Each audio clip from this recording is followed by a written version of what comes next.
Bueno, y como lo anunciábamos antes de la tanda, ya estamos aquí en el estudio de M24 con la futura directora del Instituto Nacional de la Juventud, con Eugenia Godoy. Buenos días, Eugenia, y gracias por acompañarnos. Buenos días, muchas gracias por la invitación. Ya arrancamos con una cara joven en el instituto, es una buena señal, ¿se quiere? Sí, mi organización en particular, la 609 y el Frente Amplio, hizo como una apuesta general a generar cuadros de renovación en la gestión.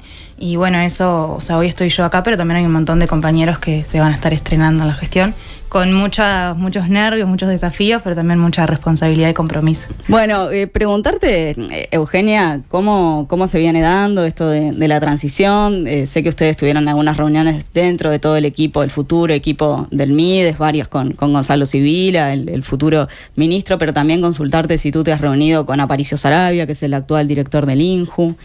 Sí, la transición se viene dando en muy buenos términos. Creo que bueno, esto que hubieron distintas reuniones con el ministro entrante y el saliente y con los directores que entramos y con los que están saliendo.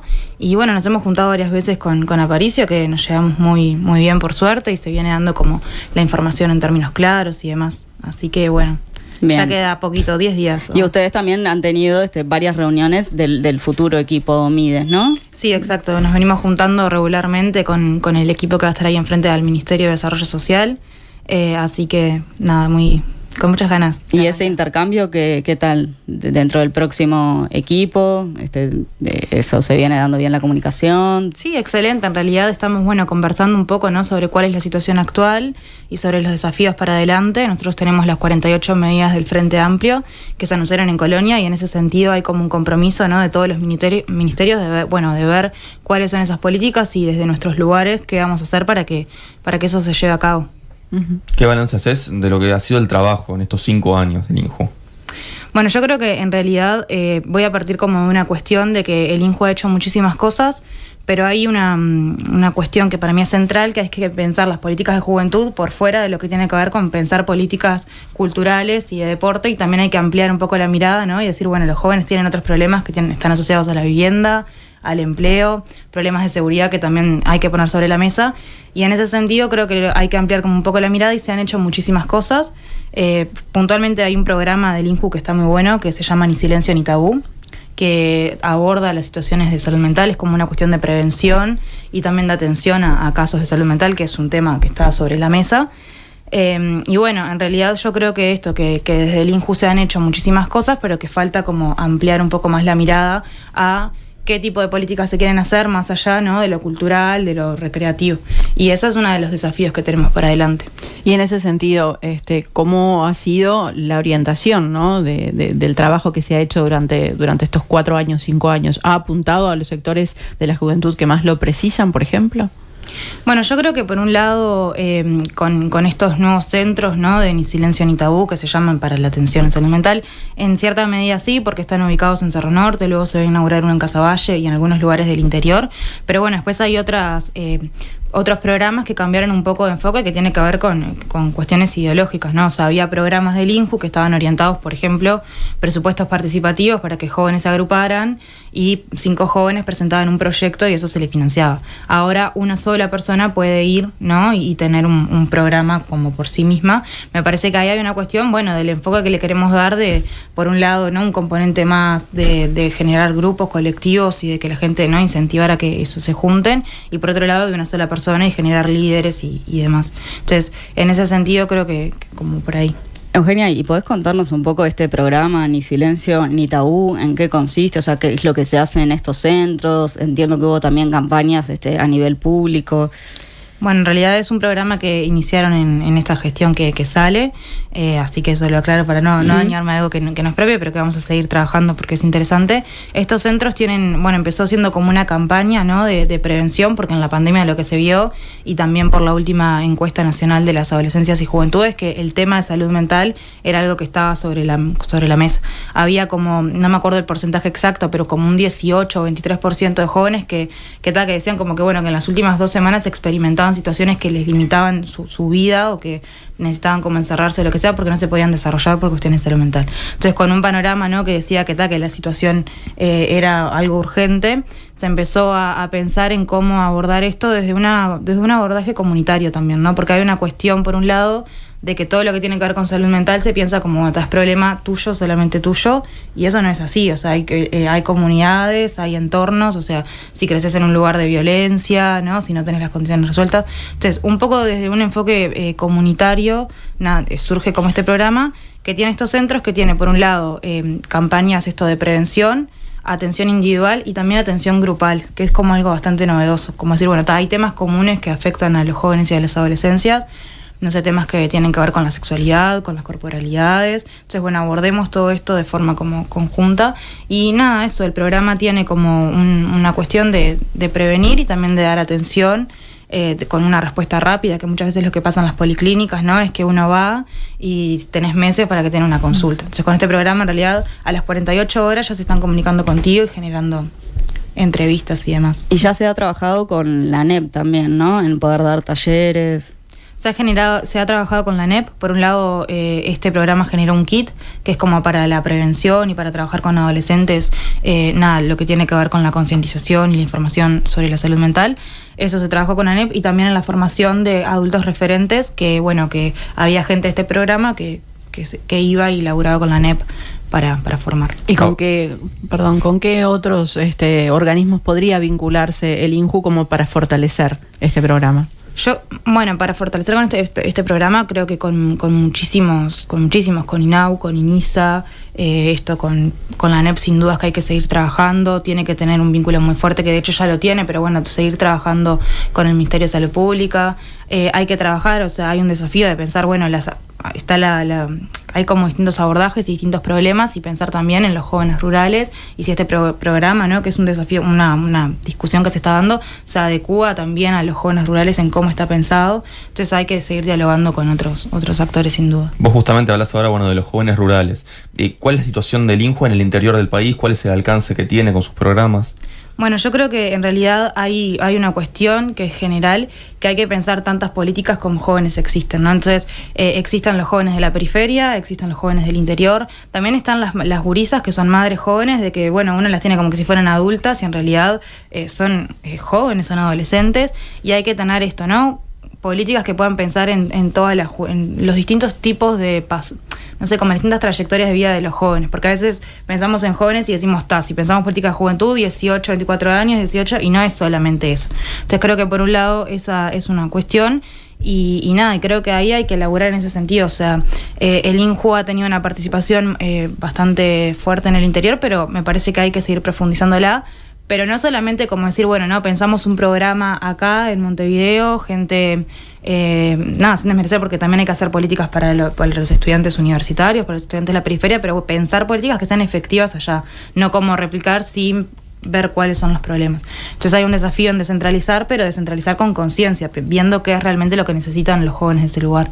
Bueno, justamente hablabas recién de la universidad y a propósito del interior, existe actualmente un programa, ¿no?, de becas llamado Ciudad Universitaria, que consiste en esto, ¿no?, brindar apoyo y alojamiento, acompañamiento a los chiquilines que vienen del interior. Esto es hasta los 24 años, son chiquilines que tienen bajos ingresos, que deseen estudiar en la capital. ¿Con cuántas becas cuenta hoy este programa por un lado y por otro lado, se piensa en incrementar esto? Bueno, hoy en día el programa cuenta con 190 becas para estudiantes del interior. Ahí hay como una gestión con el Congreso de Intendentes y también con la parte del Fondo de Solidaridad de la universidad, que es quien gestiona, también como hace una evaluación sobre los jóvenes que se presentan según su nivel de BPC y demás, de las familias.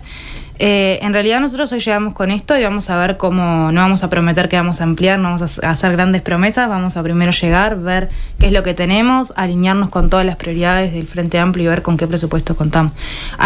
Dentro de las 48 medidas, de todas formas, lo que se anunció fue la necesidad de seguir creando residencias estudiantiles para alcanzar 250 jóvenes por año. Entonces, no sé si va a ser a través de Ciudad Universitaria o de otros programas, porque también hay que pensar en el desarrollo del interior del país. O sea, podemos pensar en los jóvenes que estudian en sus territorios, tenemos los distintos centros regionales, tenemos a la SUTEC. Entonces, seguiremos pensando, este proyecto va a seguir funcionando, pero hay que pensar, estas nuevas residencias estudiantiles en qué lugares se desarrollan. Por lo pronto hoy este programa alcanza a 190 jóvenes y bueno, está diseñado para que así sea. En esto de pensar justamente los y las distintas jóvenes que hay, sus distintos perfiles, así como está lo de Ciudad Universitaria, también hay programas vinculados a lo laboral y está este programa, ¿no? El INJU Avanza, que también va hasta los 24 años. ¿En qué consiste? ¿Qué alcance tiene? Bueno, INJU Avanza ha sufrido como varias modificaciones porque en realidad INJU Avanza era lo que era Jóvenes en Red, que se creó en el gobierno del Pepe Mujica. Y bueno, esto después luego pasó al INJU y son como los parte de alguna de la gente que labura como en territorio y lleva adelante como distintos programas. Nada, eso por un lado, ahí hay que pensar, ¿no?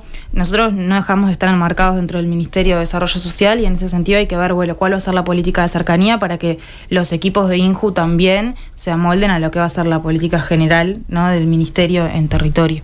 Eso por un lado. Y después, nada, eso, existen otros programas del INJU que bueno, que eso, que veremos ahí cómo se van desarrollando. Hay como programas de ferias para emprendedores, hay que seguir laburando eso. Y en lo que tiene que ver con empleo, que me había olvidado la pregunta, nada, también lo mismo, dentro del compromiso del Frente Amplio de las 48 medidas, está la generación de los 12.000 puestos de trabajo, que bueno, que eso está orientado a jóvenes, para jóvenes de 18 a 24 años, un trabajo protegido de 12 meses. Eso hay que ver cómo lo vinculamos también en este sentido, ¿no? De que el INJU sea rector de las políticas. ¿Y podría llegar a trabajar con INEFOP, por ejemplo? Sí, sin dudas. O sea, en realidad el INJU de hecho ya hoy trabaja con INEFOP, ya hay distintos convenios y hay que seguir profundizando en formar gente en INEFOP y también que después eso se pueda traducir en trabajo real, ¿no? Sigamos, Eugenia, todos estos programas de los que venimos hablando y pasamos raya. ¿Cuál es el alcance real que han tenido? ¿Han tenido los recursos necesarios para que tengan un impacto significativo? Bueno, yo ahora no me atrevo a decir tan así tajantemente sí o no con cuál. Yo creo que hay algunos que sí han logrado generar transformaciones, no te puedo medir cuánto. Y creo que hay otros que, como el programa ¿no? De Ni Silencio Ni Tabú, que prometen muchísimo. Y bueno, y ya veremos. Esperemos que eso, todavía falta llegar, conocer, ver bien los informes, ver bien cómo sucedió, cómo se han dado las políticas. Y esperemos que al fin de nuestra gestión, digamos que sí, que el alcance logramos llegar a muchos y muchísimas jóvenes. Mencionabas al principio esto de que querías extender más allá de las cuestiones que tenían que ver con lo artístico, lo recreativo, lo deportivo, la labor del INJU. Ahora, de todas maneras, pensando en los cursos que siempre ha dado el instituto de este tipo, ¿no?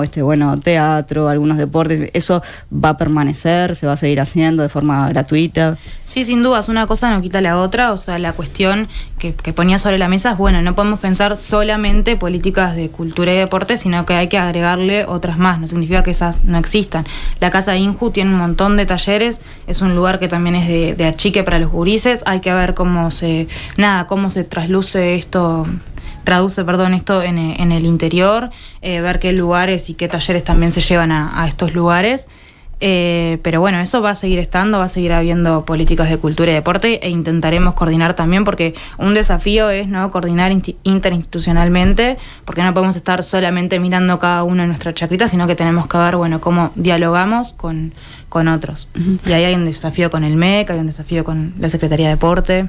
Mencionaba al principio de esta entrevista, decía, bueno, pusieron una figura joven, una mujer joven al frente del INJU, quien estuvo a cargo del INJU casi toda esta gestión, Felipe Polié. En distintas entrevistas él hablaba de la participación de jóvenes a lo largo de esta gestión para pensar algunos programas o algunas políticas, algunos planes.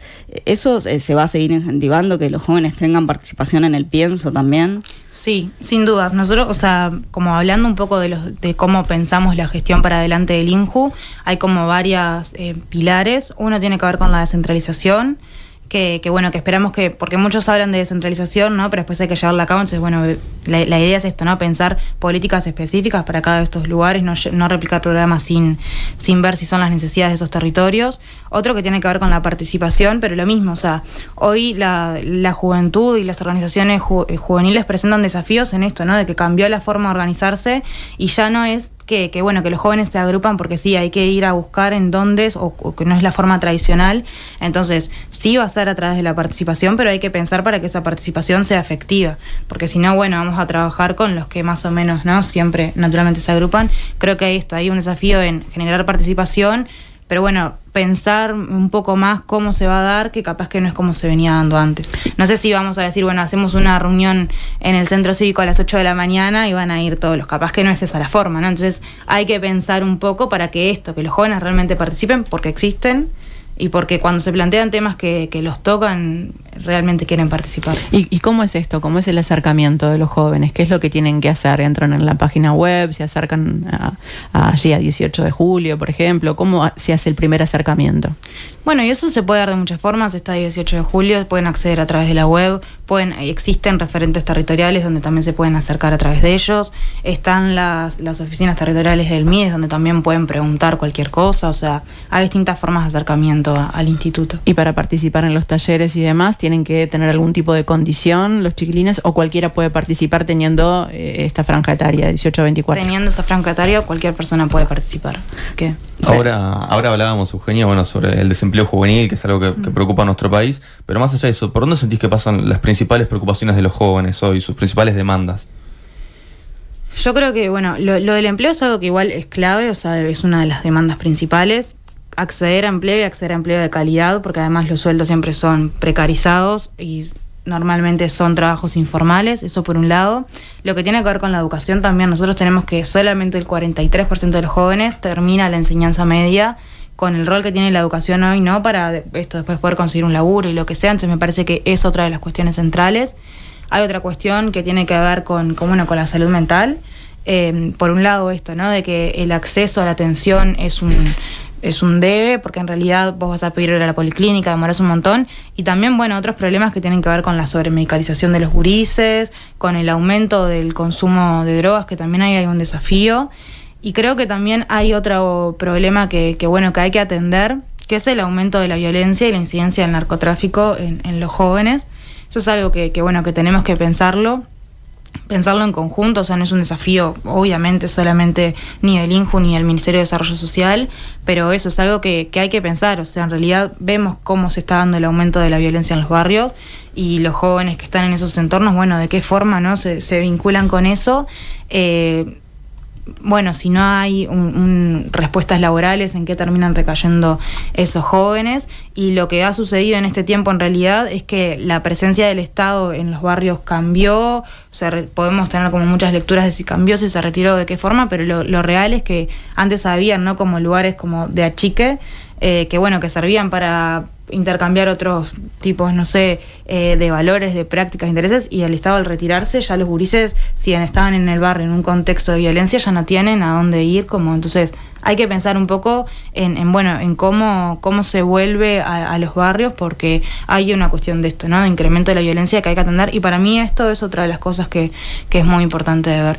Nosotros, en realidad, hay como un montón de jóvenes que también es una cuestión central, ¿no?, de privados de libertad, tanto en INISA como en el CONCAR, que hay que pensar la reinserción de estos jóvenes, que es un desafío de los jóvenes y que es a futuro del país. ¿Y ahí el INJU tiene algún contacto hoy con jóvenes privados de libertad? Sí, el INJU tiene como distintos programas para acompañar después cuando los gurises se egresan, tanto de INAU como de INISA, de los dos lugares, pero hay que seguir pensando y profundizando en eso. Pero esto, de nuevo, lo mismo, o sea, para mí hay un desafío que en realidad esto es algo compartido de todos los compañeros del Ministerio de Desarrollo Social, de pensar en clave interinstitucional, porque no podemos como abordar cada uno el problema desde su lugar, sino que hay que pensar respuestas un poco más integrales. Si pensamos en otra área, ¿qué debes ahí en el acceso a la vivienda por parte de los jóvenes?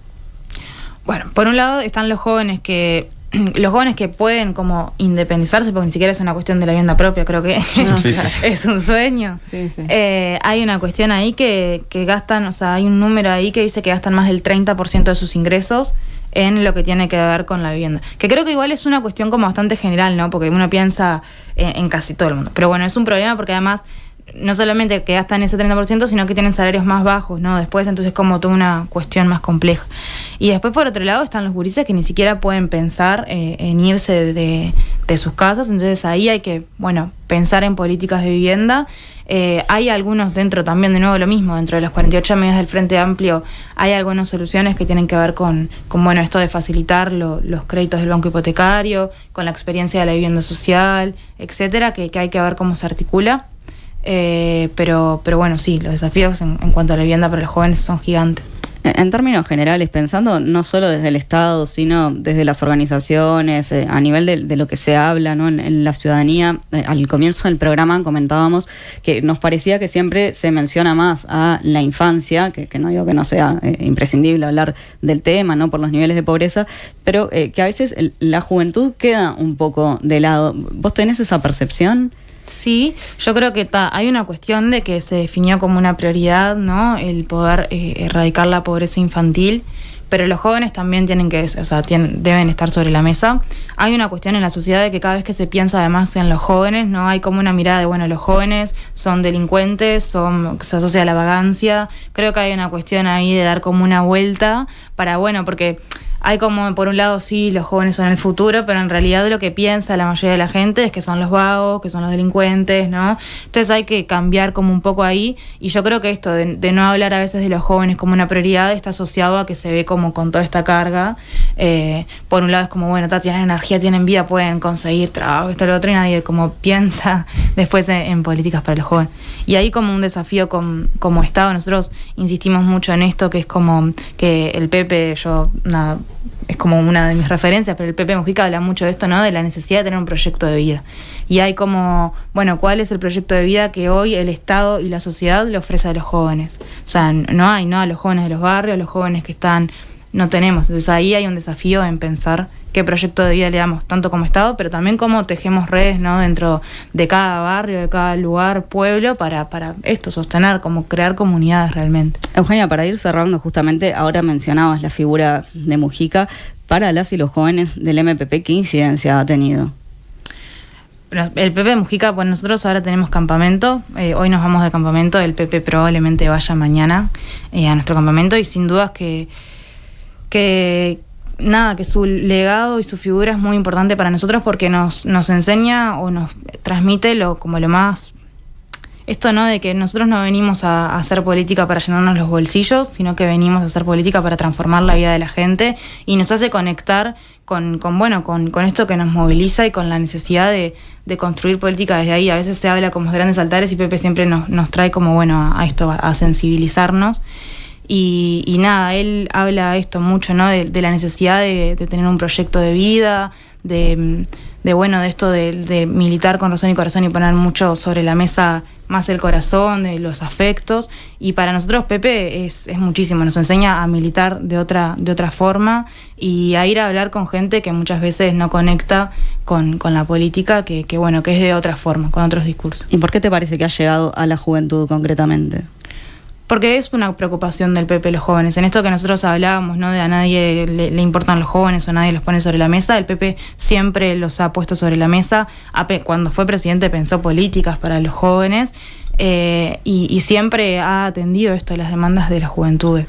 Y además esto, ¿no? Lo piensa como, bueno, esto de que yo traiga el proyecto de vida es algo que él siempre pone sobre la mesa. ¿Cuál es el proyecto de vida de los jóvenes? ¿Qué les queda a los jóvenes que vienen? O sea, es como que siempre se está pensando en clave de eso. Eugenia Godoy, futura directora del INCPU, muchas gracias por acompañarnos esta mañana. Muchas gracias a ustedes. Gracias. Nada que perder.